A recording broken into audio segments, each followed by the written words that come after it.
ذائقۃ الموت۔ جب خدا بخش کریم نے اس کائنات کی تخلیق کی اور حضرت آدم علیہ السلام کو دنیا میں نائب اور خلیفہ بنا کر بھیجا، تب فرشتوں نے لوح محفوظ پر آدم علیہ السلام کی کثیر التعداد اولاد کی تفصیل دیکھی تو انہوں نے خدا پاک سے عرض کیا کہ یا اللہ، زمین اس قدر بڑی کب ہے کہ آدم علیہ السلام کے تمام اولاد اس میں رہ سکے۔ اللہ تعالیٰ نے ارشاد فرمایا اور اس کے دلوں میں موت کی تخلیق کروں گا۔ تب فرشتوں نے کہا تو انسانوں کے لیے دنیا میں کچھ حلف نہ رہے گا۔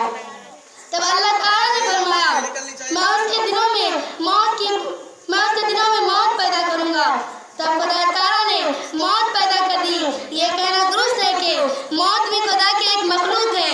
موت کے وجود خدا نے اس قدر فیک اور قابل باریک پیدا کیا ہے کہ اس کا اندازہ اس طرح لگایا جا سکتا ہے کہ اگر ساری دنیا کے سمندروں کا پانی اس کے سر سے ڈال دیا جائے تو ایک قطرہ بھی زمین پر نہ گرے۔ اور اللہ تعالیٰ نے فرمایا میرے علاوہ موت جیسی بڑی اور کچھ چیز نہیں۔